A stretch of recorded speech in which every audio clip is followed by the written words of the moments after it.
Red River Gazette. The Selkirk Treaty of 1817 ushers in a new era. This is Margaret Sinclair, reporting for the Red River Gazette on a historic agreement that has just been signed in the heart of Rupert's Land, the Selkirk Treaty of July 18, 1817.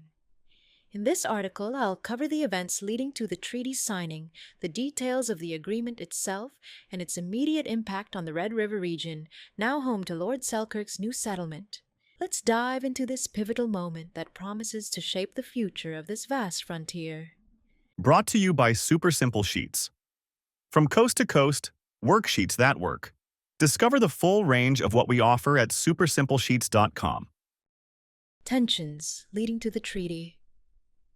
For years, the Red River area, a fertile stretch where the Red and Assiniboine rivers meet, has been a hub for the fur trade, with the Northwest Company and Hudson's Bay Company vying for control, often clashing with the Métis, who rely on the region for their bison hunts and trade networks, numbering about 500 families by 1817.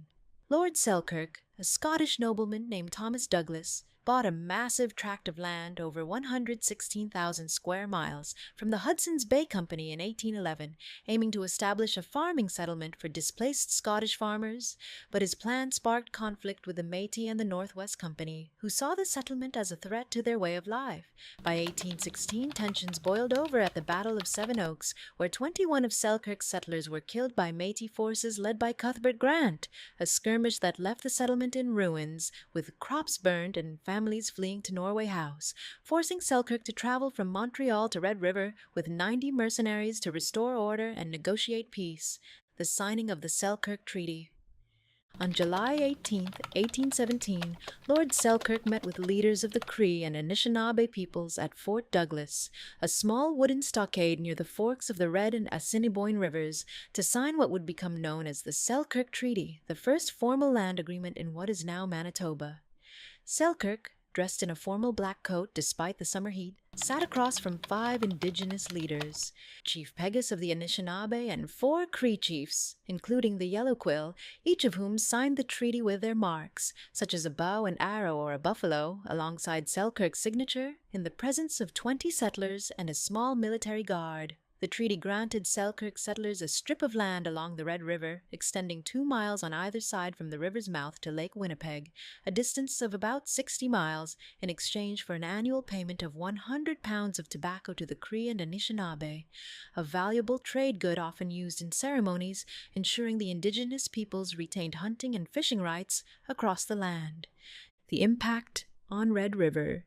The Selkirk Treaty allowed the settlement, now numbering around 200 Scottish and Irish families, to rebuild after the devastation of Seven Oaks, and by the fall of 1817 they planted their first successful wheat crop, yielding over 1,000 bushels, a sign of hope for the struggling colony that would later become the city of Winnipeg.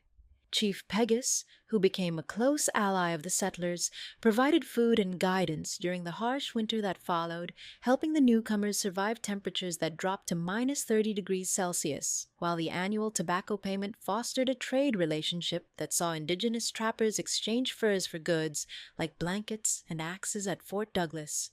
However, the treaty also set the stage for future tensions with the Métis, who were not included in the negotiations despite their presence in the region, and by 1819, their growing resistance to settler expansion would lead to further conflicts, foreshadowing the Red River Resistance of 1869 under Louis Riel, as the Métis sought to protect their own land rights in the face of Canada's westward growth.